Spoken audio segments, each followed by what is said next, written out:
Ambassador अपने विषय विशेषज्ञ के रूप में अपना उद्बोधन प्रारंभ करें। मेरा निवेदन है डॉक्टर साहब से प्लीज अपना उद्बोधन आरंभ करें। नमस्कार आप सभी को। सर्वप्रथम मैं डॉक्टर वासुदेव मिश्रा जी प्रिंसिपल और हमारे अनन्य मित्र विश्वामित्र को आप सबको बहुत धन्यवाद देता हूँ। आपने आज इस वेबिनार में मुझे आमंत्रित किया और मेरा आज का टॉपिक जो है वो है enhancing competency for sustainable growth in the age of disruption. इस टॉपिक को बहुत चिंतन मनन करके मैंने ये टॉपिक चुना है और आज जो स्थिति पूरे देश में क्या पूरे विश्व में जो बनी हुई है, इस स्थिति की कभी किसी ने परिकल्पना नहीं की थी कि व्यापार व्यवसाय ठप रहेंगे, शिक्षण का कार्य ठप रहेगा, हम सब लोग अपने घरों में बैठे रहेंगे और ऐसी स्थिति निर्मित होगी कि घरों में बैठे बैठे ही कई लोगों की नौकरियां चली जाएंगी। इन सब स्थितियों से निपटने के लिए जहां शिक्षा का एक बहुत महत्वपूर्ण योगदान है और शिक्षकों का एक महत्वपूर्ण योगदान है, न केवल उनका महत्वपूर्ण योगदान है बल्कि हमें यह भी देखना है कि हमें अपने लिए इस मुश्किल घड़ी के समय हमें अपने जो स्किल कॉम्पिटेंसीज हैं उनको किस तरह और निखारना है, किस तरह ये चेंजेस आएंगे, किस तरह ये सब चेंजेस हमें इफेक्ट करेंगे और हमें इनसे किस तरह लड़ना है। भगवद गीता में भगवान श्री कृष्ण कहते हैं कि change is the only constant thing. तो आप चेंज होगा, जरूर होगा और वही जीत पाएगा जो इस चेंज को अडेप्ट कर पाएगा। इसलिए हम कहते हैं if you can not adapt the change then you will perish. So without further ado, I will start with my presentation.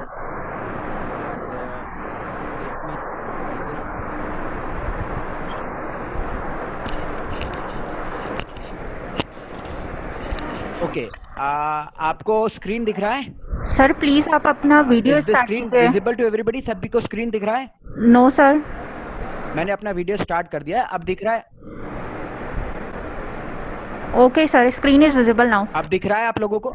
Yes sir. Screen is visible. Yeah, Okay. sir. Now I'll start with my presentation.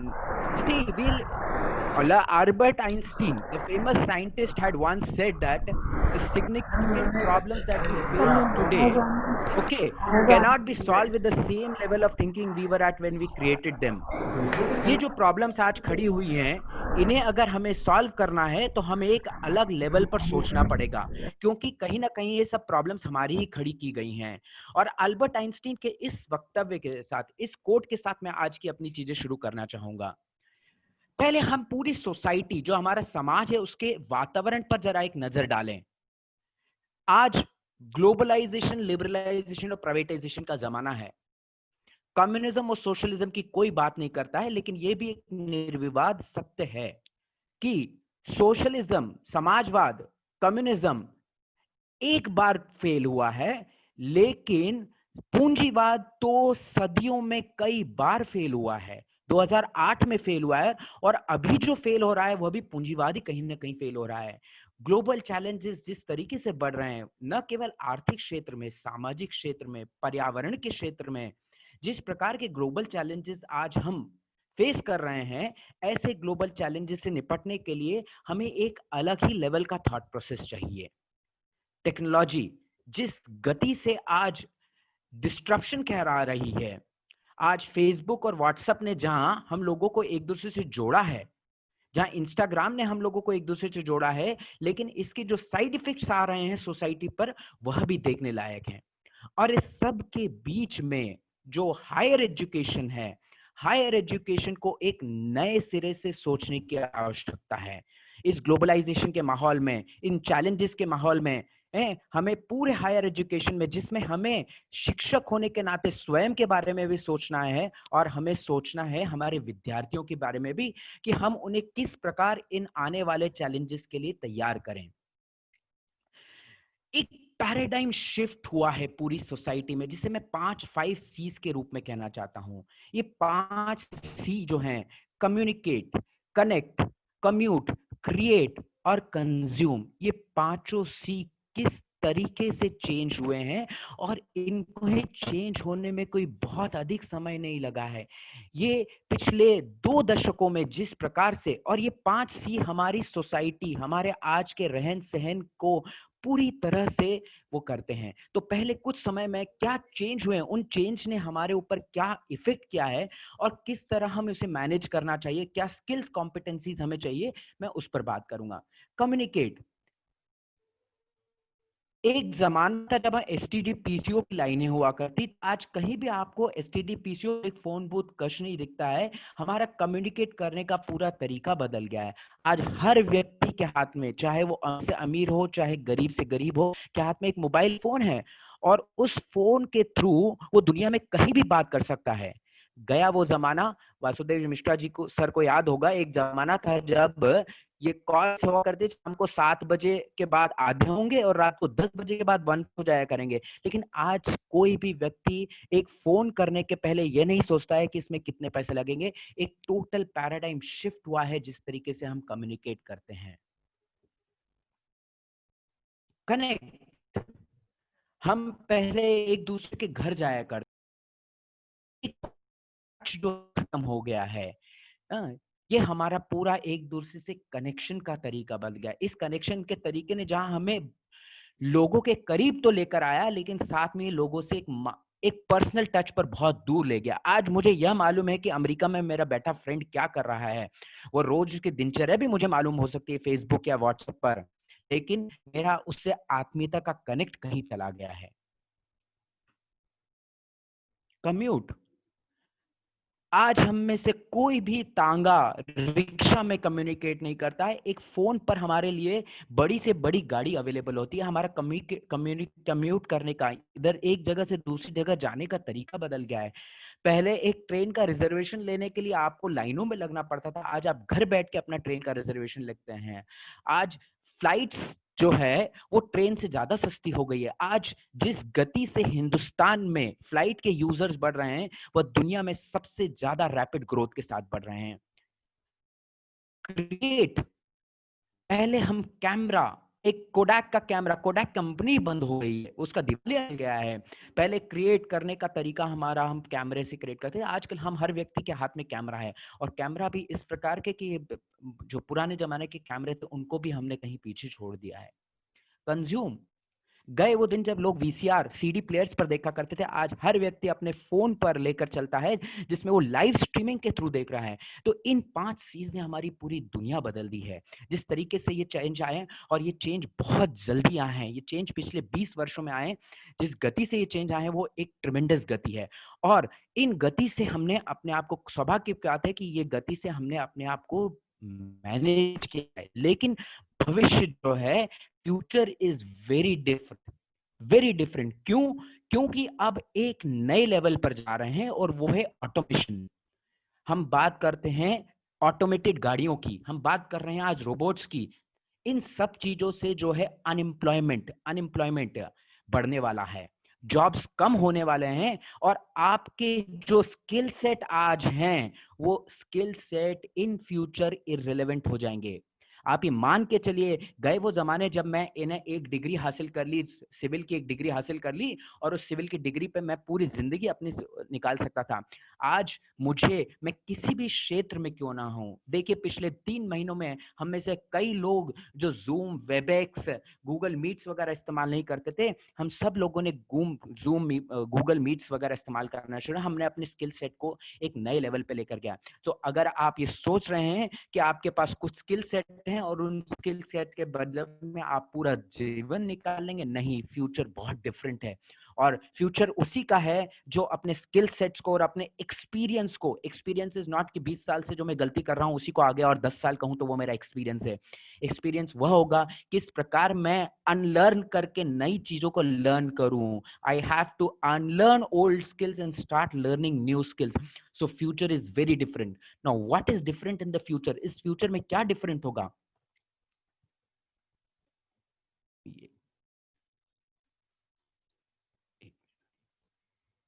Okay, future is very different, and it is different because जिस quantum और pace से ये हमारा future बदल रहा है, जिस तेजी से बदल रहा है, जिस आकार विकार में ये बदल रहा है, उस आकार विकार, उस तेजी को पकड़ना हाँ आज बहुत जरूरी है। और ये क्या किस तरीके से बदलेगा, एक छोटा सा उदाहरण देता हूं किस गति से बदल रहा है। 1878 में टेलीफोन लॉन्च हुआ था और 75 साल लगे थे टेलीफोन को 100 मिलियन यूजर्स तक पहुंचने में। 75 years, it took 75 years for telephone to reach 100 million users। लेकिन 2012 में कैंडी क्रश आया और 15 महीनों में कैंडी क्रश ने 100 मिलियन यूजर्स को टच कर लिया। मींस जिस चीज को 75 साल लगे थे 1878 में, 2012 में वही चीज 15 महीनों में हो गई। ये गति बता रहा है, ये क्वांटम बता रहा है, ये पेस बता रहा है कि चेंज कितना फास्ट है। और इस फास्ट चेंज पर वही सरवाइव करेगा जो इस चेंज के साथ चलेगा। और जब आपको इस चेंज के साथ चलना है तो कॉन्स्टेंटली आपको अपने अंदर जो स्किल्स हैं उनको बदलना पड़ेगा, उन स्किल्स को बदलना पड़ेगा, तभी आप इतने फास्ट चेंज के साथ चल सकते हैं।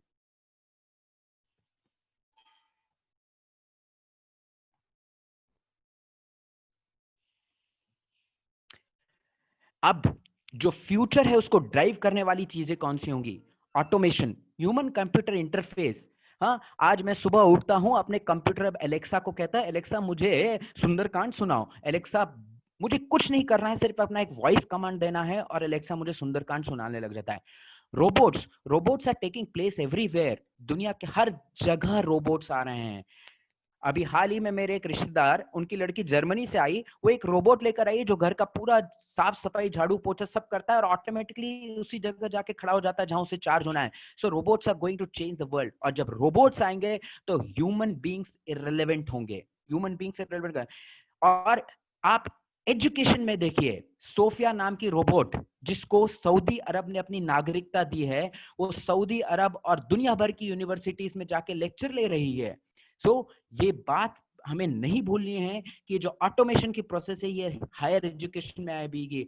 Augmented reality, virtual reality, blockchain, neuro, आपके दिमाग में क्या चल रहा है, वह दिमाग क्या सोच रहा है, उसको कंप्यूटर प्रोग्रामिंग पकड़ के उस हिसाब से आपके साथ काम करना शुरू करेंगे। 3D प्रिंटिंग, आज 3D प्रिंटर पूरे मेरे हार्ट का, मेरी किडनी का एक 3 डायमेंशनल व्यू लेके डॉक्टर्स के सामने रख देता है। इंटरनेट ऑफ थिंग्स, मैं अपने घर में, अपने ऑफिस में बैठकर अपने घर के लाइट्स ऑफ ऑन कर सकता हूं। इस लेवल तक हमारा चेंज आ रहा है और हमें इन सब चीजों को समझना और सीखना पड़ेगा।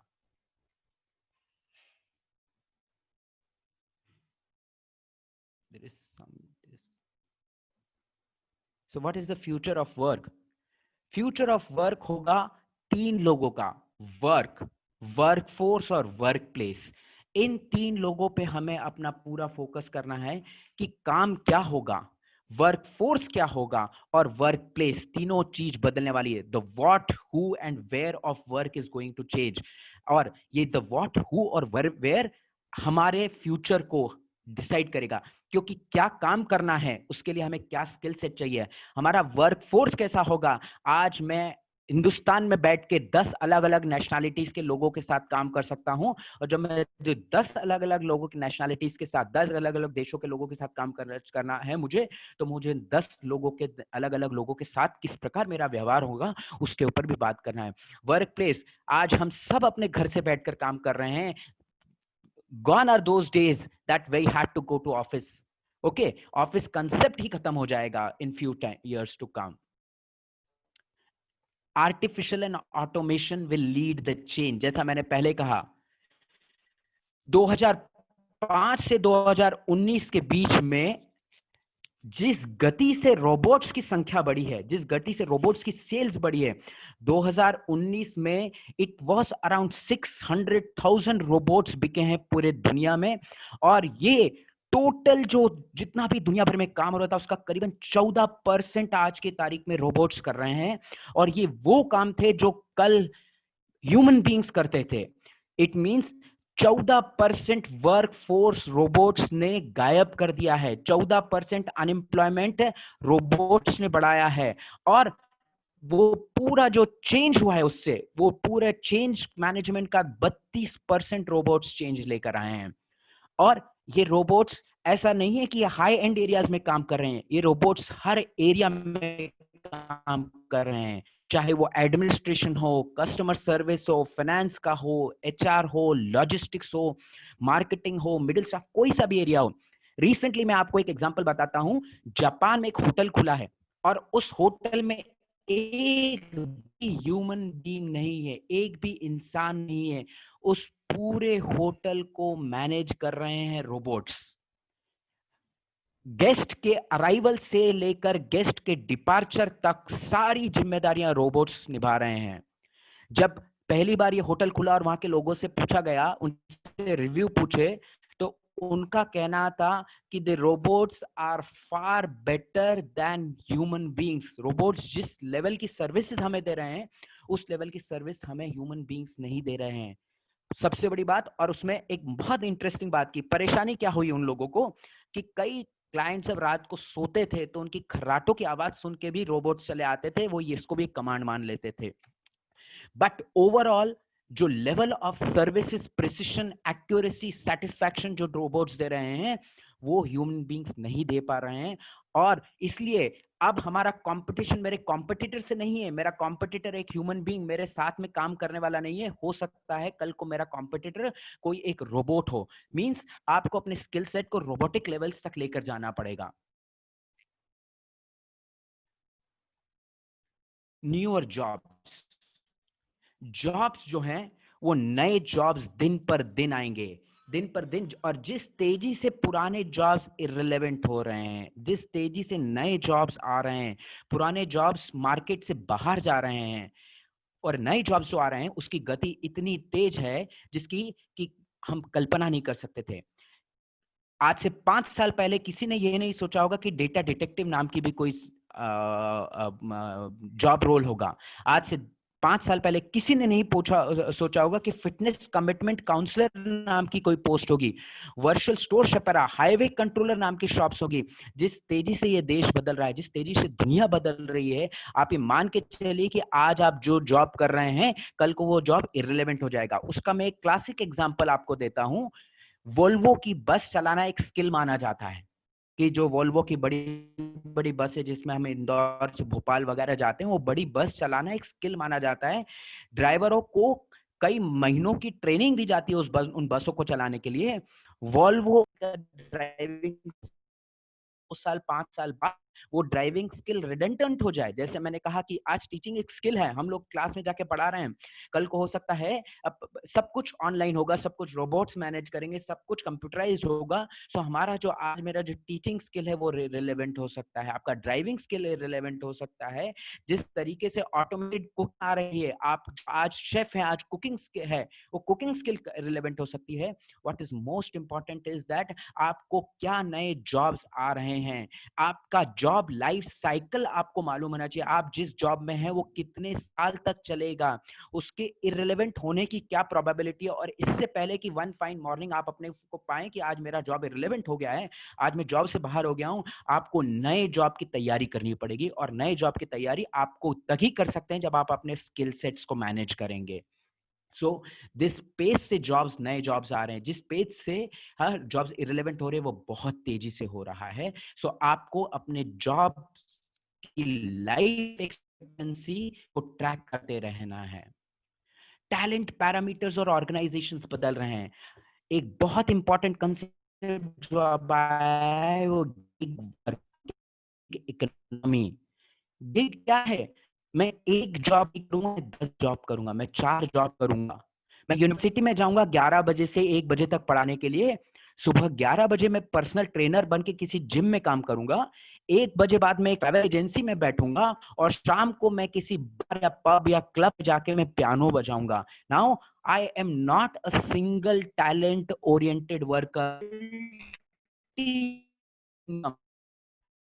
कि हमने एक नौकरी में गए, उस नौकरी पर हमने पूरा अपना जीवन निकाल दिया। नहीं, आज हो सकता है किसी दिन आपको उस नौकरी से हाथ धोना पड़े, तो आपके पास एक अल्टरनेट स्किल सेट होना चाहिए जिससे कि आप एक अल्टरनेट एडिशनल ओके।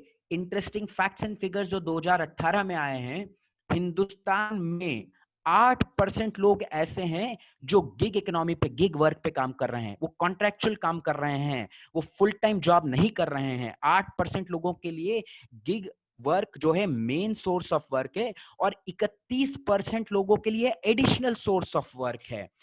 और ये देखिए, अगर हम ये रिकॉर्ड देखें तो जिस तेजी से हिंदुस्तान और चाइना में ये कंसेप्ट बढ़ रहा है, gig as an additional source of work and gig as a main source of work, it is tremendous and it speaks millions की किस प्रकार, मैं दूसरे देशों की बात नहीं कर रहा हूं, मैं हिंदुस्तान की बात कर रहा हूं, कि जहां 31% लोगों के लिए additional gig is an additional source of job. कि मैंने जैसे कहा कि मैं सुबह 11 बजे से शाम को 4 बजे तक तो यूनिवर्सिटी में पढ़ाऊंगा, उसके बाद शाम को 4 बजे बाद जाके मैं किसी होटल में काम कर रहा हूँ, या किसी रेस्टोरेंट में काम कर रहा हूँ, किसी जिम में काम कर रहा हूँ, किसी म्यूजिक डिपार्टमेंट में काम कर रहा हूँ, और वो मेरा जो है वो एडिशनल सोर्स ऑफ इनकम है। और ये जब भी कर सकते हैं जब आपके पास एडिशनल है। हमें स्टूडेंट्स को ये सोचना पड़ेगा कि मैं सिर्फ एक एमबीए की डिग्री या बीई की डिग्री लेके मुझे नहीं काम चलूंगा। आप एक फिजिसिस्ट, आप एक कंप्यूटर इंजीनियर के साथ साथ आप एक अच्छे फुटबॉल प्लेयर, कोच हो सकते हैं, आप वायलिन बजा सकते हैं, आपको एडिशनल सोर्स ऑफ और additional talents which need not be necessary. जब हम गिग इकोनॉमी की, गिग वर्क की बात करें तो जरूरी नहीं है कि आपका एडिशनल टैलेंट जो हो वो एजुकेशन बेस्ड हो। एजुकेशन, एडिशनल टैलेंट आपका आर्ट बेस्ड हो सकता है, आपकी आप यूट्यूबर हो सकते हैं, आप any work that can help you in getting additional skill set to survive in future. So keep working upon, and this concept of gig work and gig as a main source and gig as an additional source will increase in due course of time. जैसे मैंने कहा, work force बहुत different होगा।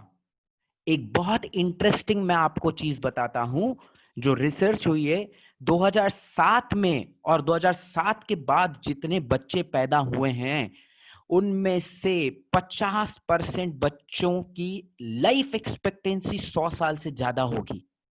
Japan में 107 साल होगी, America में 104 साल होगी, यूके में 103 साल होगी, जर्मनी में 102। इट मीन्स आप बहुत लंबा जिएंगे। लंबा जीना है जब आपको, तो आपको बहुत लंबे समय तक काम करना पड़ेगा, क्योंकि जॉब सिक्योरिटी नाम की, परमानेंट जॉब नाम की कोई चीज नहीं है। आपकी लाइफ एक्सपेक्टेंसी बढ़ेगी, आपकी लाइफ एक्सपेक्टेंसी बढ़ रही है, आपका जॉब साइकिल, आप जिस एज तक कमाना है आपको, वो एज आपकी बढ़ेगी। आपको न केवल उस एज तक फिट रहना है, आपको उस एज तक एम्प्लॉयबल भी रहना है, मार्केट में सर्वाइव करूं। सो जो वर्क फोर्स होगा वो बहुत डिफरेंट होगा। हम कहते हैं कि हिंदुस्तान में 50% पॉपुलेशन, 40% पॉपुलेशन यंग है, लेकिन ये बात एक सत्य है कि आपका जो वर्क फोर्स होगा वो न केवल मल्टी नेशनैलिटी होगा, जैसा मैंने कहा कि मैं एक साथ 10 अलग अलग नेशनैलिटीज के लोगों के साथ काम करूंगा। अगर मैं एक अफ्रीकी, एक अमरीकी, एक यूरोपियन और एक जापानीज, एक चाइनीज, इन सब के साथ काम कर रहा हूं, कि मुझे इन मेंटालिटी न केवल समझनी पड़ेगी, लेकिन जब ये वर्क फोर्स होगा तो हो सकता है इसमें एक 90 साल का बुजुर्ग हो और एक 22 साल का यंग नौजवान भी हो। सो जिस तरीके से वर्क फोर्स चेंज होगा और उस वर्क फोर्स को आपको मैनेज करना है, you have to be a team leader as well as a team member। आपको दोनों क्वालिटीज अपनी डेवलप करेंगी कि मैं एक टीम का हिस्सा भी बनने की क्षमता रखता हूं और एक टीम का लीडर भी बनने की क्षमता रखता हूं। ऐसी टीम जो कि बहुत ज्यादा डाइवर्स होगी, बहुत ज्यादा डाइवर्स होगी, और न केवल डाइवर्स होगी, उनकी लाइफ एक्सपेक्टेंसी, उनकी वर्क एक्सपेक्टेंसी बहुत ज्यादा होगी। एक इंटरेस्टिंग फैक्ट मैं यहाँ आपको बताना चाहता हूं कि ये जब रिसर्च आई कि 2007 के बाद जो बच्चे पैदा हुए उसमें से करीबन 50% ऐसे होंगे जो 100 साल से ज्यादा जिएंगे। एक बहुत इंटरेस्टिंग, जब हम 100 साल से ज्यादा जिएंगे तो बहुत सारी ऐसी इंडस्ट्रीज हैं जो कि रिलेवेंट होती जाएंगी, और आपको 100 सालों तक आपको अपने आप को रिलेवेंट बना रखना है। जब काम रोबोट ज्यादा करेंगे, ह्यूमन बींग्स काम करेंगे, तो ह्यूमंस के पास, इंसानों के पास अधिक समय होगा लीजर के लिए, रिक्रिएशन के लिए, और उस प्रकार so entertainment industry will be going to one of the industry जो कि बहुत बूम पे रहेगी, क्योंकि लोगों के पास काम होगा, एक्सपेक्टेंसी ज्यादा होगी, और जब काम कम होगा तो उन्हें अपने समय बिताने के लिए रिक्रिएशन और उसकी जरूरत पड़ेगी। कनाडा में एक नया कंसेप्ट आया है लॉन्ग वीकेंड्स। हम वीकेंड्स की तो सैटरडे संडे की तो बात सुनते हैं, कनाडा में नया कंसेप्ट आया long weekends. They go on holiday from Friday Saturday and Sunday. तो अब आपके पास 3 दिन है। क्यों? क्योंकि एक बहुत मेजर वर्कफोर्स आपका ऑटोमेटेड हो गया। अब वहां आपको इंसान की जरूरत नहीं है। आप अपने कहीं स्क्रीन वो कर रहे हैं और कंप्यूटर से आप अपना पूरा मैन्युफैक्चरिंग प्रोसेस संभाल सकते हैं। So the workforce will look different, बहुत अधिक तरीके से। अब मैंने कहा वर्कफोर्स के साथ वर्क प्लेस बदल जाएगा। अब वो नहीं होगा 9 to 5 का job. Okay, there is a saying, those who work 9 to 5 achieve very little in their life. जो 9 से 5 का काम करते हैं वो जिंदगी में बहुत कम अचीव कर पाते हैं। ओके, अब आप 9 से 5 की जॉब में रहेंगे, आप ऑलवेज हमेशा अपने जॉब पे रहेंगे, चाहे वो ऑफिस हो चाहे वो घर हो। कंसेप्ट ऑफिस वर्क प्लेस, एक ऑफिस जाना, डिपार्टमेंट जाना, इंस्टीट्यूशन जाना, वो कंसेप्ट खत्म हो जाएगा। क्यों? क्योंकि आपका ऑफिस कभी भी कहीं भी हो सकता है। आप एयरक्राफ्ट में बैठे हुए, वहां आपको इंटरनेट कनेक्टिविटी मिलेगी, वहां से आपको काम करना है। आप एयरपोर्ट में बैठे हैं, आप ट्रेन में बैठे हैं, आप बस में बैठे हैं, आप अपने घर की डाइनिंग टेबल पे बैठे हैं। So work place will not be just restricted to कि आपका एक केबिन है, आपकी एक टेबल है, ऑफिस में है, कि आप कंपनी के ही इक्विपमेंट्स पे, कंपनी जो डिपार्टमेंट ने इक्विपमेंट दिए उसी पर हम बैठ के काम करेंगे। आप buy your own devices, BYOD, buy your own devices. Companies are saying अपना खरीदो लेकिन हमारे काम करो। You will have to work on collaborative technologies. से ऐसा नहीं है जिस तरीके से आज हम लोग सब हो सकता 200-300 लोग पता नहीं किस कोने से, देश के किस कोने से जुड़ के हम लोग बैठे हुए और इस लेक्चर पे हम लोग सुन रहे हैं। So we'll have to work on collaborative technologies. So जो वो कंसेप्ट है कि एक वर्क प्लेस होगा, आपका एक ऑफिस होगा, एक ऑफिस का समय होगा, ऑफिस के ही स्टेशनरी, ऑफिस के ही इक्विपमेंट पे मुझे काम करना है, उसके अलावा मुझे कहीं काम नहीं करना है, वो सब कंसेप्ट खत्म होने वाले हैं। और आप हमेशा काम पे रहेंगे, कहीं से भी काम करना है आपको, और आपको कोलैबोरेटिव टेक्नोलॉजीज और आपको आपके खुद के रिसोर्सेस के साथ काम करना है। आपको अपने ऑर्गेनाइजेशन के रिसोर्सेस पे डिपेंडेंसी बहुत कम करते जानी है। सो समरी अगर मैं बात करूं, अभी तक मैंने जितना बात किया है, जॉब्स बदल रहे हैं, करियर अपॉर्चुनिटीज बहुत अलग लुक दिखने वाली हैं, कंसिडरेबल, हमको बहुत लंबा जीना है, और बहुत लंबा जीना है, हमको बहुत लंबा काम करना है, और जो वर्क प्लेसेस हैं वो बहुत इवॉल्व होंगी। आज जो वर्क प्लेस का हमारा स्ट्रक्चर है वो वर्क प्लेस का स्ट्रक्चर वैसा नहीं होगा। सो इन अ नटशेल ये हमारा फ्यूचर है। बदलते जॉब्स, करियर अपॉर्चुनिटीज बदलती जाएंगी, नई करियर अपॉर्चुनिटीज आएंगे, आप जिस करियर पे हैं वो करियर रिलेवेंट हो जाएगा। कंसिडरेबल, बहुत लंबा जीना है, बहुत लंबे आवर्स तक काम करना है, और वर्क प्लेस भी बदल जाएगा। जब ये हमारा फ्यूचर है तो हमें करना क्या है? अभी तक हमने बात करी कि क्या चेंजेस आने वाले हैं। ये है डिस्ट्रप्टिव चेंजेस जिससे हमें कंटिन्यूसली जूझना है। Now the issue comes what to do.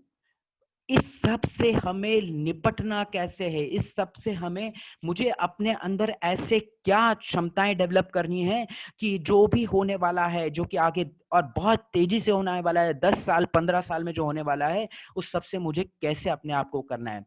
तो the future is human beings, future is not technology. Again मैं फिर आपसे कह रहा हूं कि भले ही टेक्नोलॉजी ड्राइव करेगी, लेकिन टेक्नोलॉजी को चलाने के लिए हमें ह्यूमन बीइंग्स का, द फ्यूचर इज ह्यूमन।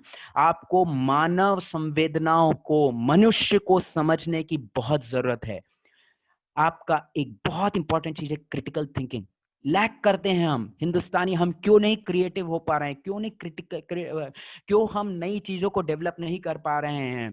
अभी भारत सरकार ने एक नई स्कीम निकाली है कि आप अपने आइडियाज दें कि किस प्रकार आप अपने वर्क प्लेस को चेंज कर सकते हैं, किस प्रकार इसको चेंज कर सकते हैं इस कोविड में। आपको जान के आश्चर्य होगा कि बहुत कम लोग उस लेवल पर सोच कर वहां से आए। क्यों? क्योंकि हम आउट ऑफ बॉक्स नहीं सोच रहे, हमारा पैरेलल थिंकिंग नहीं है। मैं आपको एक बहुत छोटा सा एग्जांपल देता हूं। यहाँ हम सभी लोग अभी घर से बैठकर पढ़ा रहे हैं, स्टूडेंट्स को असाइनमेंट दे रहे हैं। मैंने देखा, और जिसमें मैं खुद भी इन्वॉल्व हूं, हमारे असाइनमेंट्स बड़े ही, जिसको बोलते हैं, बड़े ही मोनोटोनस और बहुत ही रिडंडेंट टाइप के एग्जाम हैं। मेरी भतीजी है जो कि अभी ऑस्ट्रेलिया में है, मैं उससे 2 दिन पहले बात कर रहा था मैं, तो क्या उसने मुझे बताया कि मैं अपने स्कूल का होमवर्क कर रही हूँ। मैंने उसे पूछा क्या होमवर्क दिया है? देखिए कितना शानदार होमवर्क दिया था, जिसने उसकी क्रिटिकल थिंकिंग को एक नए लेवल पे झंझोड़ा उसने दिमाग को। उनके स्कूल ने कहा कि आप अभी घर पर बैठे हैं, आपको सब काम करना पड़ रहा है, आपको वॉशिंग करनी पड़ रही है, क्लीनिंग करनी पड़ रही है, आपको सब करना पड़ रहा है। सोचो एक ऐसा इंस्ट्रूमेंट जो आपके इन कामों को एग्जिस्टिंग इंस्ट्रूमेंट्स हैं उनसे और बेहतर हो। आप अगर वैक्यूम क्लीनर यूज कर रहे हैं तो वैक्यूम क्लीनर में और आप क्या कर सकते हैं जिससे कि आपका काम और आसान हो। आपके यहाँ डिश वॉशर है, डिश वॉशर में ऐसा क्या हो सकता है और नया जिससे कि आप now this is a type of example, this is a type of, हम हमारे ह्यूमन ब्रेन को चैलेंज नहीं कर रहे हैं। हिंदुस्तान में what is most important is to develop a sense of critical thinking. दिमाग को exercise, we are just using, science भी कहता है कि हम अपने ब्रेन की कैपेसिटी का सिर्फ 1% इस्तेमाल करते हैं, और अगर हम हिंदुस्तानियों की बात करें तो और उससे भी कम होता ही होगा। नेक्स्ट इज, आप इंटेलिजेंट हो सकते हैं, आपका आईक्यू लेवल, ईक्यू लेवल बहुत हो सकता है, लेकिन व्हाट इज मोस्ट इंपॉर्टेंट कि आपका इमोशनल इंटेलिजेंस होना चाहिए।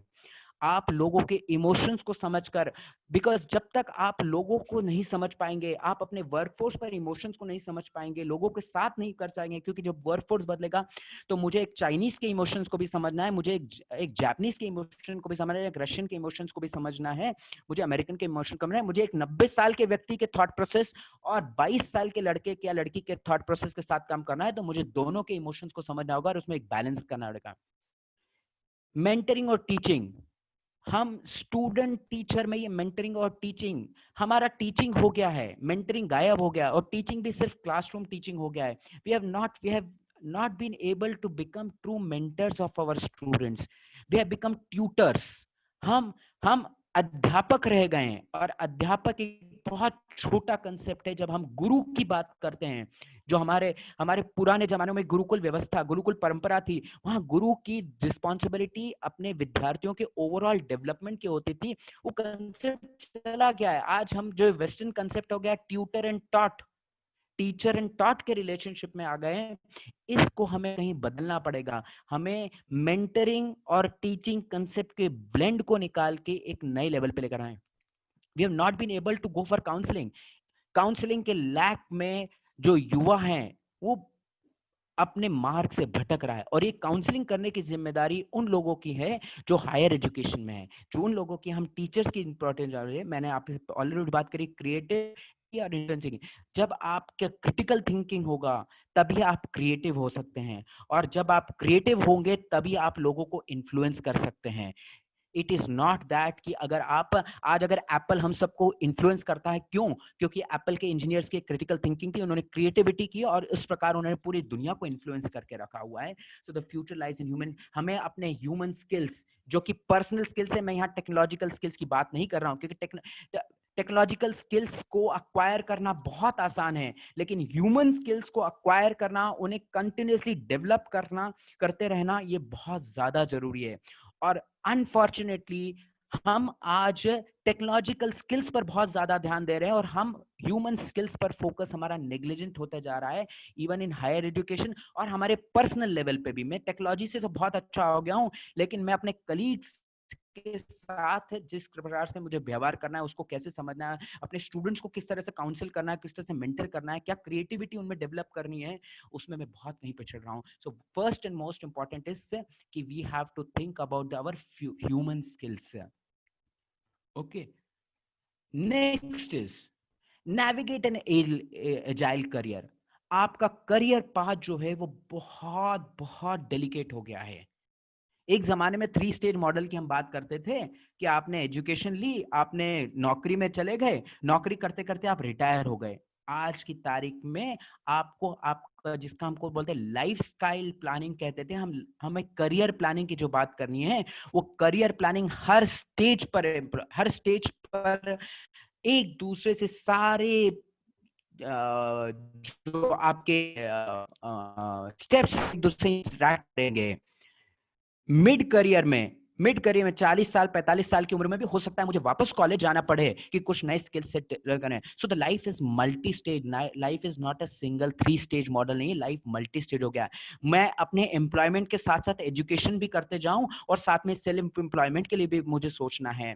ठीक है, 2008 में जब 2008 में जब अमेरिका में क्राइसिस आया, सो $700 बिलियन का पैकेज जो यूएस गवर्नमेंट ने दिया, उसमें से $100 बिलियन स्किल डेवलपमेंट पे रखे थे कि जो लोग अपने मिड एज में हैं, आज जो लोग जो 40 साल में है, 45 साल में हैं, जो अब वापस स्कूल फीस को कॉलेज फीस को अवेलेबल नहीं कर सकते क्योंकि उनका जॉब नहीं है, उनको अगर स्किल्स वापस नहीं है और उनको नए स्किल्स ऐसे डेवलप करने के लिए, सो देखिए एक व्यक्ति जो कि 45 साल की 50 साल की उम्र में है, जिसकी शादी हो चुकी, बीवी बच्चे हैं, वो वापस स्कूल कॉलेज जाएगा and it will be the reality in future. आप अपने एम्प्लॉयमेंट के साथ, आप कहीं नौकरी कर रहे हैं लेकिन साथ में आपको सेल्फ एम्प्लॉयमेंट की बात भी करनी है और उसी समय आपको अपने रिटायरमेंट प्लानिंग के बारे में भी सोचना है. So you will have to keep on exploring things. Transition phase में आप हमेशा रहेंगे, कभी भी स्टैग्नेंट फेज में नहीं रहेंगे और ऐसी सिचुएशन में आपको अपने करियर पाथ को बहुत केयरफुली प्लान करना है. सेल्फ इंट्रोस्पेक्शन ऑफ कि मेरे क्या स्ट्रेंथ है, मेरी क्या वीकनेस है, क्या अपॉर्चुनिटी है, उसमें क्या थ्रेट है. हम लोग थियोरेटिकल स्वॉट एनालिसिस बहुत करते हैं, लेकिन इट्स टाइम कि हम लोग अपना पर्सनल स्वॉट एनालिसिस करें. मैं हमेशा क्लास में कहता हूं कि कभी बैठकर 10 मिनट लगा के आप अपनी पर्सनल बैलेंस शीट बनाइए. एक तरफ अपनी एसेट्स लिखिए और एक तरफ अपनी लाइबिलिटीज लिखिए. मॉनेटरी एसेट्स और लाइबिलिटीज नहीं, मेरे क्या स्किल सेट है वो मेरी एसेट है, मैं क्या नहीं जानता हूं वो मेरी लाइबिलिटी है. Most important thing when I से liability, it is very important that we know what we do not know. मुझे यह नहीं मालूम है कि मुझे क्या नहीं मालूम है. मुझे यह मालूम है कि मुझे ये चलाना आता है, वो चलाना आता है, ये करना आता है, वो करना आता है, लेकिन मुझे बाहर जाके एक्सप्लोर करना है कि ऐसी कौन कौन सी चीजें हैं जो मुझे नहीं मालूम है, जो कि फ्यूचर होंगी और मुझे आज से ही उन्हें सीखना है. तभी मैं इस मल्टी स्टेज लाइफ साइकिल की तरफ बात कर सकता हूं. Otherwise I will be outdated in very few years. Most important, last and the most important, learning is the key. जो मैंने कहा, learning how to learn and continuous learning. मैंने कहा I don't know what I do not know. So first important thing is कि I should know मुझे क्या नहीं मालूम है. उसे न केवल मुझे सीखना है बट कंटिन्यूसली अपने आप को अपग्रेड करना है. ऐसे बहुत सारे कंप्यूटर प्रोफेशनल्स हम देखते हैं जिन्होंने आज से 10 साल पहले जो प्रोग्रामिंग वगैरह सीखी थी, उसके बाद अगर उन्होंने उस स्किल सेट को डेवलप नहीं करा, तो वो अपने मार्केट से बाहर हो रहे हैं. ओके अगर हम टीचर्स की भी बात कर रहे हैं, अगर मैंने आज से 10 साल पहले जो नोट्स बनाए थे, मैं उन्हीं नोट्स को, उन्हीं एग्जांपल्स और उन्हीं चीजों के साथ अगर क्लास में जाऊंगा तो मैं बहुत जल्दी अपनी क्लास से बाहर हो जाऊंगा. मुझे अपने आप को सेल्फ डेवलपमेंट पे काम करना है. लर्निंग की demand should be internal, it should not be external. ऐसा नहीं होना चाहिए कि मुझे वासुदेव मिश्रा जी कहें कि ये तुम्हें नहीं आता है, तुम ये जाके सीखो. मुझे सेल्फ ड्रिवन लर्निंग जब तक मेरे पास नहीं होगी, जब मुझे फोकस करना होगा कि मुझे अपने आप को डेवलप करना है, कंटिन्यूअस लर्निंग मोड में लेकर जाना है, नई नई चीजें मुझे हमेशा सीखते रहने पड़ेगी. और ये सेल्फ ड्रिवन होना चाहिए. It should be from the internally locus of control से होना चाहिए. It should not be from external locus of control. So last but one of the most important is the learning is the key. We have to be constantly on a learning mode. You cannot shy from learning. ये नहीं कि आज मेरी 50 साल की उम्र हो गई, अब मैं क्या कॉलेज जाऊंगा, अब मैं क्या इसको सीखने को बैठूंगा. नहीं, आप किसी भी उम्र के पड़ाव पर हो, किसी भी स्टेज पर हो, आप किसी भी करियर लेवल पे हो, आप ऑर्गेनाइजेशन के किसी भी लेवल पर हो, आपको एक लर्निंग एटीट्यूड के साथ कि क्या नया आ रहा है मुझे सीखना पड़ेगा. और न केवल क्या नया आ रहा है, क्या नया आ सकता है उसे भी फोर्स करते हुए उसके लिए तैयार रहना पड़ेगा. With this I rest my presentation and I would request if there are any questions, so we can take the questions. Any questions from teacher side? Any participation? Any question? 15 minutes for the question. You can ask the questions.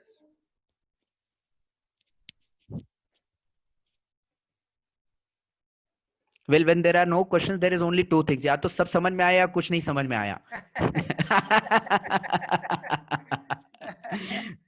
हाँ, जब सब कुछ समझ में आ जाता है तो question की आवश्यकता नहीं है, और जब कुछ नहीं समझ में आया तो भी क्वेश्चन की आवश्यकता नहीं है. तो I would wish to know that where do we all fall? Yes sir.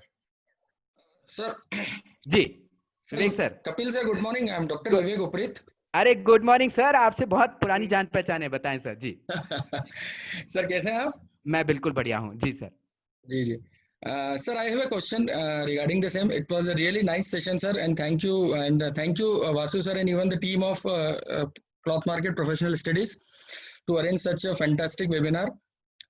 Sir, my submission is that as you told me that the major focus is on human being yes rather than a technology. But sir, the rapid growth in the technology which we are seeing in the current area, sir, I just want to know that which areas of technology is moving forward in the future, like blockchains or AI, or this is what the upcoming areas in the future. So, what's your submission regarding that, sir? Is this a right track to be gone to the blockchains and AI technologies and artificial intelligence and data sciences?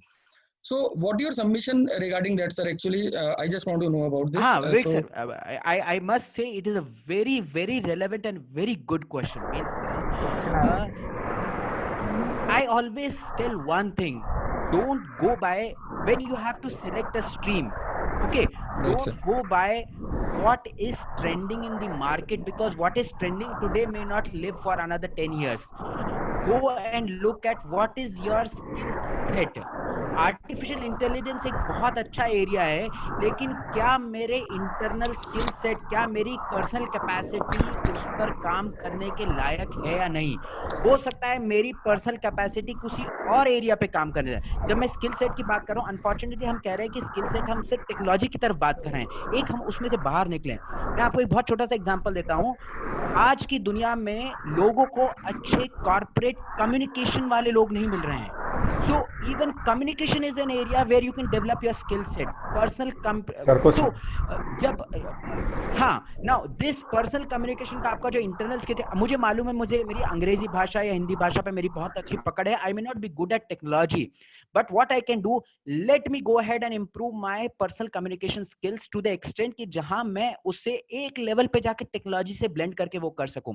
Now coming on to your question कि मुझे किस पर जाना चाहिए, मैं उसको फिर वापस उसी पे आऊंगा। आपका ओरिएंटेशन क्या है? ओके, मैं आपको एक एग्जांपल देता हूं। हम लोग एमबीए में सेकेंड ईयर में बच्चों को एचआर, मार्केटिंग, फाइनेंस वगैरह लेना पड़ता है।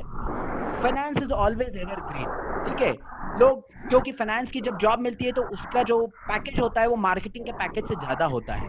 But I always tell students, do you have a flair for numbers? अगर तुम्हें नंबर्स का फ्लेयर ही नहीं है, अगर तुम्हारा पर्सनल एप्टीट्यूड फाइनेंस के लिए नहीं है, तो तुम एक डिग्री ले लोगे, ये 10 पेपर 8 पेपर पास कर लोगे, लेकिन मार्केट में जाके you will be not successful. क्यों? क्योंकि तुम्हारा बेसिक इंटेंट, बेसिक जो पर्सनालिटी है, ह्यूमन, इसीलिए हमने कहा कि आपको अपने सेल्फ इंट्रोस्पेक्शन बहुत करना है कि एम आई फिट? मैं इंट्रोवर्ट हूं तो मैं एचआर के लिए I'm not a fit person. I'm an extrovert. I can meet people. I love to meet people. I'm good at for HR or I'm good for marketing. So first and foremost, before jumping on any technology, मुझे mathematical और वो नहीं समझ में आता, तो मैं artificial intelligence में अगर एडमिशन उसमें ले भी लूं और उसमें अपना करियर और स्किल डेवलपमेंट करना भी चाहूं, तो I may not be able to do. तो फर्स्ट स्टेप, इसलिए हमने कहा कि first step is understanding the human. And when I say understanding the human, it is not understanding your colleague, it starts with understanding yourself. पहले self introspection की, मेरी internal क्या strengths है और उन स्ट्रेंथ्स के बेसिस पर क्या मैं इस पर्टिकुलर स्किल को डेवलप कर सकता हूं, नहीं कर सकता हूं तो मुझे दूसरे स्किल की तरफ जाना पड़ता है। आजकल ट्रैवल जर्नलिस्ट जो हैं, they are in great demand. Look at the number of people, because companies do not want कि मैं किसी को एक फुल टाइम जॉब पे रखूं। मेरे पास अभी 10 दिन की छुट्टी है, मैंने कहा मैं कोडाईकनाल जाऊंगा, कोडाईकनाल का पूरा एक डॉक्यूमेंट वहां से बनाकर और उस कंपनी को दूंगा, because I am not only good at traveling, I am also good at recording and other things. So you will have to, because I love traveling. I love travelling, मुझे travel करना अच्छा लगता है, मुझे लोगों से मिलना अच्छा लगता है, हिस्टोरिकल साइज, ये मेरा एक इंटरनल वो है, और उसी को, so convert your internal strength, inherent strength into the skill that could help you in living for a longer time, not just dependent upon technology. Yes, but if you couple it with technology, it will give multiple dividends. Right, sir. Thank you so much. Sir, one more question is there, sir. Just a brief, I just want to know, sir, can you think that the current education scenario is fit for that, sir? Because there are a lot of you can say that there are a lot of things we need to improve in our current education scenario. So this is my submission, sir. Maybe possible I am wrong, but there are a lot of things we need to change in syllabus as well as. Well, So- definitely there is no second thought. इस पर कोई भी दूसरा thought आ ही नहीं सकता है कि हमारी जो अभी करंट एजुकेशन है उसे हमें चेंज करने की बहुत जरूरत है. मैंने आपको एक छोटा सा एग्जांपल दिया ना कि मेरी भतीजी को क्या क्या असाइनमेंट दिया है, और हम यहाँ सब टीचर्स हैं और मुझे इसमें बोलने में बिल्कुल शर्म है. हम असाइनमेंट क्या देते हैं कि जाओ 5 क्वेश्चन दे दिए, इसके आंसर लिख के ला देना. Now that is the level of हमारा, जब हमारा, मैं एज अ टीचर जब मैं खुद ही मेहनत नहीं करता. देखिए क्लास में स्टूडेंट्स को पढ़ाने के लिए सबसे पहले टीचर को मेहनत करनी पड़ेगी. I will have to burn my midnight oil, I will have to pull my socks. So first जो चेंज, हम टीचर जो हैं वो हम बैठ के, मैं आई ऑलवेज से कि टीचर्स हम बैठ के सबसे पहले भले ही वो सरकार हो, एडमिनिस्ट्रेशन हो, किसी को, but how much we are putting it from our side. मैं बोलता हूँ a small change will bring about a larger change. अगर ये जो हमने बात करी डेवलपिंग क्रिटिकल थिंकिंग, क्रिएटिविटी, ये अगर मैं अपनी क्लास से शुरू करूँ, अ स्मॉल चेंज. नाउ अब बड़े पैरामीटर पे there are lots of things that we lack, no doubt about that, कि हमारा ये पूरा जो एजुकेशन सिस्टम है it totally needs an overhauling. हमें पूरे ओवर एजुकेशन सिस्टम को ओवरऑलिंग है, और हमें अपनी एजुकेशन, देखिए गलती वहां हुई जब से हमने एजुकेशन को जॉब से रिलेट कर दिया. जब से हमने कहा कि एमकॉम की डिग्री लेने के बाद तुझे जॉब मिलेगी, एमबीए की डिग्री लेने के बाद तुझे जॉब मिलेगी, इंजीनियर, जब हमने, और ये शुरुआत करी सरकारी संस्थाओं ने, जहां आपने एसेंशियल क्वालिफिकेशन में बी विद फर्स्ट डिवीजन लिखना शुरू करा, आपने जॉब्स, आपने एजुकेशन को जॉब से रिलेट कर दिया. जबकि education should be teaching how to live, teaching how to live. इसका एक क्लासिक एग्जांपल देता हूं. वासुदेव मिश्रा सर यहाँ हैं. एक जमाने में पीएचडी मैंडेटरी नहीं हुआ करती थी, ठीक है. जिसका रिसर्च में इंटरेस्ट हुआ करता था वो पीएचडी करता था. बिल्कुल कि मेरे अंदर में है कि मुझे कुछ रिसर्च करनी है. हमने उसको जिस दिन से पीएचडी को मैंडेटरी कर दिया है कि पीएचडी करे बगैर तुमको इंक्रीमेंट नहीं मिलेगा, पीएचडी करे बगैर, अब क्या हुआ, मैं एक अच्छा टीचर हूं लेकिन मैं एक अच्छा रिसर्चर नहीं हूं, तो अब मुझे जानबूझ के मैं रिसर्चर भी बन रहा हूं और उसमें मैं अपनी टीचिंग को कॉम्प्रोमाइज कर रहा हूं. फिर मैं बस्तर की महिलाओं में नीली एवं पीली साड़ियों पर का रुझान, एक तुलनात्मक अध्ययन, ऐसे टॉपिकों पे भी मैंने पीएचडी करना शुरू कर दी. So what we have done, हमने न केवल एजुकेशन को, पीएचडी को भी डाउनग्रेड किया, हमने एक नई भीड़ शुरू कर दी जहां हर व्यक्ति पीएचडी है लेकिन वो उसमें कंटेंट नहीं है. सो सबसे पहले हमको एजुकेशन को और जॉब को डीलिंक करना पड़ेगा. जब हम एजुकेशन और जॉब को डीलिंक कर पाएंगे तभी हम क्वालिटी एजुकेशन पर फोकस कर पाएंगे, because we have move from towards mass education. Okay, so first and foremost is that. Thank you so much, sir. Thank you. It's a really great information, sir. Thank you so much.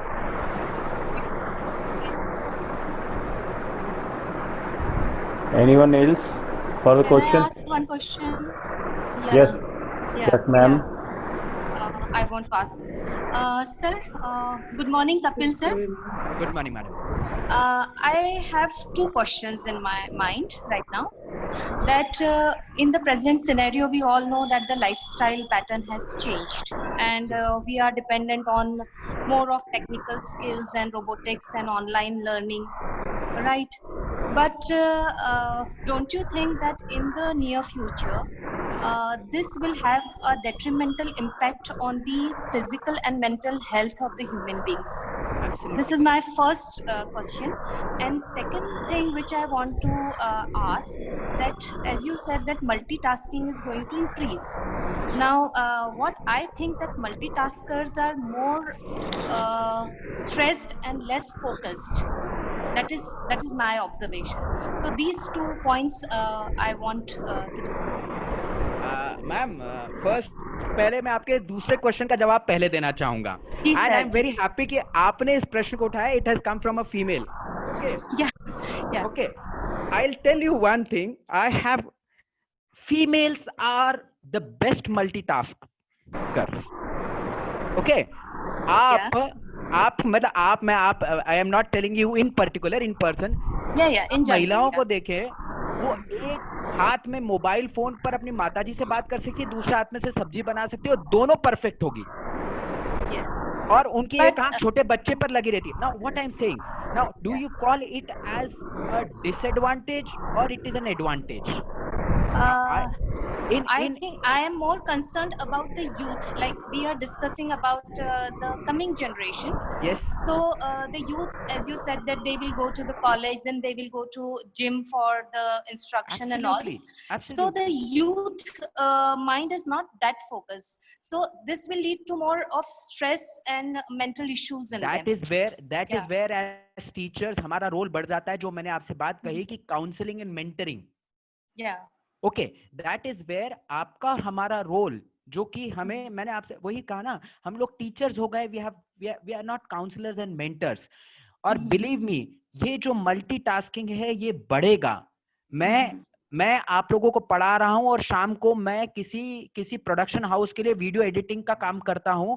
क्यों? क्योंकि मुझे मालूम है कल को I may be outdated for the sense कि मैं technology आके खड़ी हो जाएगी, रोबोट आके खड़ा कर देंगे क्लास में। आप लोगों ने कह दिया कि नहीं, हम सब कुछ ऑनलाइन कर रहे हैं। देखिए ना, सारे आईआईटीज ने कह दिया कि हम फर्स्ट सेमेस्टर पूरा ऑनलाइन चलाएंगे। They are developing the content. अब 6 महीना अगर मैं कहता हूं, चलिए ईश्वर की मेहर है कि हमारे पास एक परमानेंट जॉब है, अगर मैं एक आर्ली बेसिस पे अगर मैं एक टीचर हूं जो कि आके विजिटिंग क्लासेस ले रहा हूं, आप देख लीजिए मार्च से जून तक में, मार्च से मई तक में जितने भी लोग विजिटिंग फैकल्टी थे, उन सब के ऊपर एक समस्या उत्पन्न हो गई।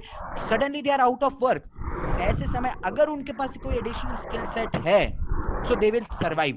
बिकॉज जिस तेजी से जॉब्स खत्म हो रहे हैं, नए जॉब्स आ रहे हैं, जिस तेजी से एनवायरनमेंट बदल रहा है, आपको नहीं मालूम कि जॉब। सो आपको अपने जो यूथ है उसको आज से ही सिंगल स्किल सेट ओरिएंटेड नहीं रखना है। उसको आज से ही आपको, भले ही वो मेरा खुद का बच्चा क्यों ना हो, मुझे उसको आज से ये समझाना है कि एक स्किल सेट के साथ तुम्हारा काम नहीं चलेगा, एक साथ आपको मल्टी टैलेंटेड होना पड़ेगा। Not that, and that is going to, yes, now coming to your question कि उससे हमारी हेल्थ पर, उस पर फर्क पड़ेगा, डेफिनेटली फर्क पड़ रहा है। और वहीं हमें जो आपको बात करनी, कि जब हम मेंटल वेलबींग की बात कर रहे हैं तो हमें फिजिकल वेलबींग की भी बात करनी है। Okay, there is no way that we can compromise on our physical health for the sake of career. Always, क्योंकि जान है तो जहान है, फिजिकल हेल्थ सही रहेगा तो आप, और यही सारी चीजें आएंगी आपकी काउंसलिंग और मेंटरिंग में, कि न केवल उसको अपनी हेल्थ पर ध्यान देना है, उसे मल्टी स्किल भी होना है, और मल्टी स्किल होने के साथ साथ उससे अपने आप को एक बैलेंस्ड लाइफ में जीना है। Right, sir. Right. Thank you, sir. Anyone else for the question? Anyone else? Good morning, sir. This is Neeti Chaturvedi. Good morning, Kapil sir. Good morning, madam. Sir, I just wanted to know, you talked about the human skills. Sir, ये human skills जैसे आप refer कर रहे हैं कि develop होनी चाहिए, तो what should be the criteria of developing such skills? क्योंकि हम लोग अब तक एक बहुत ही monotonous environment से educate हुए हैं, और suddenly we are supposed to move on or mold on to developing human skills, and how far we can develop in our students such sort of skills. See, I mean, a teacher, how far a teacher would be able to human skills are not new. Skills are not new. They are there for ages. It's only कि हम उनको भूल गए, हमने उन पर ध्यान देना बंद कर दिया है। Leadership is a human skill. Companionship is a human skill. हम अब आप कह रहे कैसे करें, हम एक छोटा सा टास्क ग्रुप बनाएं, उसमें किसी को कहें कि एक लीडर है। मैं आपको बहुत छोटा सा एग्जांपल देता हूं। ये जो हम कॉलेजेस में हम लोग एनुअल फंक्शन कराते हैं, for me it is a way to teach students number of things. आप बच्चों को एक दूसरे से मिलना जुलना आप सिखाते हैं, आप उनको कलेक्टिवली काम करना सिखा रहे हैं, आप उन्हें लीडरशिप लेना सिखा रहे हैं, एक दूसरे से कम्युनिकेट करना सिखा रहे हैं, एंड आप एक दूसरे पर भरोसा करना सिखा रहे हैं, and they all are human skills. For that you do not need, you need to bring them into the day to day life, day to day activity. आपके टीचिंग के साथ उस डे टू डे एक्टिविटी को आप करते जाए. Let's say अगर हमने ये पूरा आज का सेशन अगर हमने कुछ स्टूडेंट्स को दे दिया होता, if the students had coordinated with everybody, and that probably they would have learned a lot कि मुझे कैसे बात करनी है, किससे बात करनी है, कब करना है. All these are basic human skills. For that you do not need any specific. Now coming to the teachers, the role of teachers here becomes very important for the very reason कि सबसे पहले मैं ये कहता हूँ कि human skills अपने बच्चों को सिखाने से पहले सबसे पहले मुझे खुद को उन ह्यूमन स्किल्स को मैं अपने आप को डेवलप करना पड़ेगा. आज मैं तो सुबह आते से ही सबसे पहले तिवारी जी को देखते से मेरा मूड ऑफ होता है कि कहाँ तिवारी जी को देख लिया. जब तक मैं अपने स्किल्स में, I can not work with Tiwari ji, क्यों, मेरा और उनका नहीं बैठता है. Until I am not able to patch up with my human skills, it is very difficult कि मैं दूसरे को वो जाके human skills के बारे में सिखा सकूं. So for teachers, first and foremost, we'll have to rectify we'll have to learn and unlearn some of the bad skills that we have gained and some of the good skills that we have not gained over a period of time. And this comes with the professional rivalry के साथ आ रहा है, आपका ध्यान नहीं है, आपका attention नहीं है, and they all are basic human skills that we need to learn, and then only we can communicate, and it has to be communicated through practical approach. It can never be communicated through theoretical approach. हमने एक बहुत बेवकूफी भरा काम किया है, वापस going back to that, हमने एथिक्स और वैल्यूज पढ़ाना शुरू कर दिया है. आप कैसे एथिक्स और वैल्यूज 6 महीने के सेमेस्टर में पढ़ा सकते हैं? It is to be inculcated. And how can you inculcate? You can only inculcate with small tasks. आप कुछ एग्जांपल्स देके, कुछ टास्क करवा के, कुछ ये करें. आप एक दिन एक काम करिए, 500 रुपए कॉरिडोर में फटक दीजिए, देखते हैं, और कैमरे से वॉच करिए किस बच्चे ने उसको उठाया, कौन बच्चा उसको लेकर आया, कौन बच्चा उठा कर लेकर क्या. कुछ नहीं, आप 10 रुपए रोज कॉरिडोर में पटकिए एक जगह, अलग अलग जगह. you'll come to know कि किस बच्चे में वैल्यू सिस्टम स्ट्रांग है, किस बच्चे में वैल्यू सिस्टम स्ट्रांग नहीं है. जिसमें स्ट्रांग नहीं है उसे हमें काउंसलर और मेंटर करने की जरूरत है. So it has to be a very practical approach when you talk about value system, human skills and all those. It can never be a theoretical approach. और practical approach student to student differ करेगी. साम दाम दंड भेद. जो मार की भाषा समझेगा उसे मारना पड़ेगा, जो प्रेम की भाषा समझेगा उसे प्रेम है. हम एक ही डंडे से सारे लोगों को, because every human being is different. So for every human being we'll have to, देखिए आयुर्वेद जो होता है ना, मैं आपको एक छोटा सा, आयुर्वेद हर व्यक्ति के हिसाब से दवा देता है. मुझे बुखार आया तो दवा का बेसिक कॉम्पोजिशन वही है कि इसमें इतना ये डालना है, इतना डालना है, लेकिन कौन सी चीज को ऊपर थोड़ा बहुत ऊपर नीचे करना है वो इंडिविजुअल बॉडी के हिसाब से चलता है. एलोपैथी एक ही गोली से हम सबको ठीक करना चाहते हैं. एक क्रोसिन का एक स्टैंडर्ड फार्मूला बना दिया, वो जापान में भी वही चल रहा है, हिंदुस्तान में भी वही चल रहा है. जबकि जापान के व्यक्ति की पूरी मेटाबॉलिज्म अलग है, हिंदुस्तान के व्यक्ति का पूरा मेटाबॉलिज्म अलग है. इसीलिए जो हम आप बात कर रहे हैं कि ह्यूमन स्किल्स और ह्यूमन वैल्यूज की और ह्यूमन स्किल्स की हम बात कर रहे हैं. ह्यूमन स्किल्स एंड वैल्यूज के लिए जानने के लिए आप अपने सब्जेक्ट, जो अपने स्टूडेंट के पहले पर्सनालिटी को पूरा जानिए, and accordingly it has to be 1-to-1 basis, it has to be individual basis. हर स्टूडेंट के लिए आपके पास एक अलग अप्रोच होनी पड़ेगी, तभी आप उसमें सक्सेसफुल हो पाएंगे. मास में हम बैठा के, क्लास में बैठा के what is values and what are human values और एग्लरिटेशन थ्योरीज और हम पढ़ा के हम वैल्यूज क्रिएट नहीं कर सकते. Anyone else participants? Hello. हाँ बोलिए ma'am. Good morning, sir. Good morning, sir. I'm Dr. Shobna Jain from Kathmandu Professional College. जी madam. So it's really very informative and very inspiring session. And as you said, it's really necessary to improve ourselves in relevant technologies. And these webinars, such webinars, really inspired us. Thank you so much, sir. Thank you ma'am, thank you so much.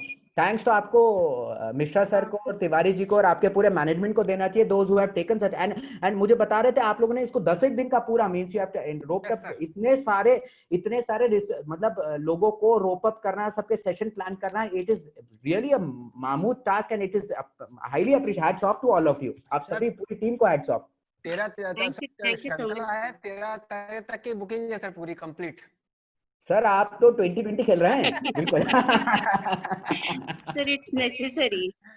नहीं, बहुत जरूरी है, बहुत. मैंने देखिए एक बात मैं हमेशा स्टूडेंट्स को भी कहता हूँ, we don't know what we don't know. मुझे ये नहीं मालूम है कि मुझे क्या नहीं मालूम है, मुझे क्या आता है मुझे वो मालूम है, वो वही बार बार करते रहता हूँ। लेकिन आज जरूरत है मुझे ये जानने की मुझे क्या नहीं आता है, तभी मैं कुछ नया सीख पाऊंगा। और उसके लिए हमें अपने आंख नाक कान सब खोल के रखने पड़ेंगे। Yeah, मंडूक नहीं very बनना true. है कि मुझे ये आता है और बस मैं आई एम द बॉस, मेरे डिपार्टमेंट में बॉस हूँ। नहीं, जब मैं बाहर जाके देखूंगा तो पता पड़ेगा मैं कुछ भी नहीं हूँ।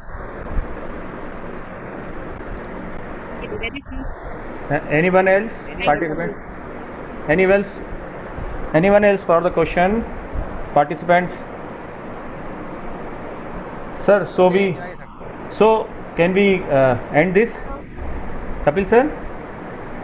Hello? हाँ, बिल्कुल बिल्कुल Can we end बिल्कुल this? Your call. सर इसमें मैं एंड में एक छोटी सी बात कहूँगा कि मैंने मेरे कुछ लाइफ टीचर से ये सीखा है कि don't be a teacher, become a शिक्षक। There is a difference between both of these words, कि आप शिक्षक हैं तो आप जीवन सिखा सकते हैं, सिर्फ किताबों से नहीं, प्रैक्टिकल लाइफ से। आपका आज ये सेशन जो रहा कि enhancing competence for sustainable growth in the age of disruption, ये त्रासदी आज ही नहीं आई है, हमारे जीवन में लगातार चल रही है। क्योंकि today everything is shoot, not take the time to growth. समय नहीं ले रहा है, वो शूट कर रहा है तेजी से चेंज होने में। आपका बहुत बहुत धन्यवाद सर, आपने जो ये तिवारी जी आपके मैं एक मिनट और लूंगा। आपने जी, जो कहा, हाँ। एक चीज जो मैं स्किप कर गया था, जी जी ये जो अभी कोरोना हुआ है, कोविड-19 हुआ है, आप ये मान के चलिए इसमें की चीजें होंगी फ्यूचर में, बहुत तेजी से होंगी और बार बार होंगी।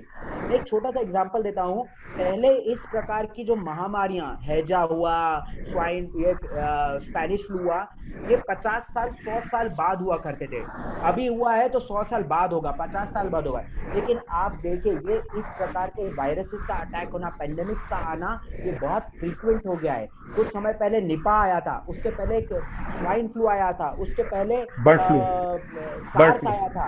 पिछले 20 साल में इसमें के 3 बार अटैक हुए हैं। ये अलग बात है कि इस बार पूरी दुनिया पे हुआ है, लेकिन वायरसेस का, इबोला वायरस दुनिया में कर है।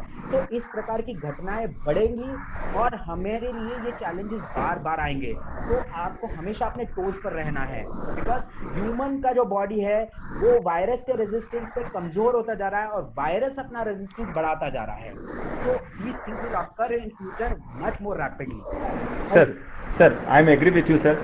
एंड इन सारी बातों में से, ऑल ऑफ दीज थिंग्स, एक चीज़ निकल करके आती है कि it's a great duty for the teachers to do these things. It's a great duty for the teachers to do good. Sir बहुत बहुत धन्यवाद आपका। आप जिस तरह से आपने बताया, आपको मैंने कल ही थोड़ा सा बताया था, प्रिंसिपल सर के डायरेक्शन में ये हमने सीरीज़ स्टार्ट करी है। आगे भविष्य में बहुत अच्छे लोगों को आप सुनेंगे इसमें, doctor Ram Rajesh Mishra, doctor PN Mishra, doctor Purohit, इस तरह के जो मेंटोर्स हैं आज इंडिया में, जिनके लेक्चर्स लोग सुनना पसंद करते हैं, सीखते हैं, इस तरह के लोग सर के आशीर्वाद से हमारे साथ जुड़े हैं सर। और कुछ सामाजिक लोग भी इसमें जुड़ेंगे भविष्य में। मैं प्रिंसिपल सर से आग्रह करूंगा कि वे vote of thanks for the आज हमारे एक्सपर्ट के लिए, और doctor Kapil Sharma sir, and those peoples, those teachers, those students join with us in this webinar, उनके लिए सर मैं आपकी तरफ से एक थैंक्स चाहता हूँ। Principal sir. Doctor Kapil Sharma sir को बहुत बहुत धन्यवाद सर। वास्तविक रूप में आज आपने जो तैयारी, प्रेजेंटेशन जो आप सबसे उम्मीद कर रहे हैं, मैं हर टीचर से उम्मीद करता हूँ। ये भी एक क्लासरूम ही था, मगर आपने जिस प्रकार से प्रिपरेशन करके ये चीज समझाई, it's tremendous. Thank you sir, बहुत बहुत साधुवाद, आपको बहुत बहुत धन्यवाद। आपने एक एक चीज बहुत अच्छी तरीके से समझाई सर, और मैं ये समझ पाया हूँ कि अब भविष्य में आने वाली चुनौतियों के लिए हमको तैयार रहना, अपने आप को अपडेट करने की कोशिश करना है। और टीचर और गुरु, ये दो बेसिक कॉन्सेप्ट हैं। मैं मेरे सारे कलीग्स को ये कहूंगा, हम गुरु बने, हम गुरु बनने की तैयारी करें, हम गुरु बनने की प्रिपरेशन करें। और गुरु बनने, टीचर से गुरु बनने में आपको अपने आप को अपडेट करना पड़ेगा, क्लासरूम में अपने आप को अपडेट करना पड़ेगा। सर ने बार बार ये कहा कि टीचर को पहले अपडेट होना पड़ेगा, तो मेरा ये वेबिनार सीरीज कराने का ऑब्जेक्ट यही है कि मेरे इस वेबिनार से जितने विषय के विद्वान कपिल शर्मा सर जैसे ये सब विद्वान लोगों से मेरे शिक्षक भी और मेरी छात्राएं भी लाभान्वित हों। तो ये श्रृंखला लगातार आगे चलेगी। कपिल शर्मा सर आपको बहुत बहुत धन्यवाद, बहुत बढ़िया आपने बोला सर, मैं आपका फैन हो गया आज, इतना अरे शानदार। नहीं सर थैंक यू एक सो एक मच। चीज एक एक चीज आपने बहुत अच्छी तरीके से समझाई सर, तो Thank you बहुत so बहुत much, धन्यवाद सर आपको। और आप क्योंकि मैं तो आपको घर का ही मानता हूँ, मैं समय समय पे आपको तकलीफ देता रहता हूँ, आगे भी मुझे जब आपकी आवश्यकता होगी मैं आपको जरूर कष्ट दूंगा, ये हक मेरा आपके ऊपर है। हमें आपके पास हमेशा है सर, हमेशा आपके पास है sir. Thank you sir, thank you thank you principal बहुत सर। बहुत धन्यवाद आप सभी को। मैं 1 मिनट लेना चाहूँगा आप सभी का। Thank you to principal sir and doctor Kapil Sharma sir. Sir 1 जुलाई को हमारा नेक्स्ट जो लेक्चर है वो doctor Vivek Sharma sir IMS के जो प्रोफेसर हैं उनका है, और टॉपिक है research how to enjoy the journey. हमारे द्वारा आपको रजिस्ट्रेशन की लिंक सेंड की जा रही है। प्लीज़ प्लीज़ प्लीज़ आप लोग सब रजिस्ट्रेशन करें। एवन हम उसकी नेक्स्ट लिंक आपको सेंड कर रहे हैं। Please please. Thank you all of you. Thank you.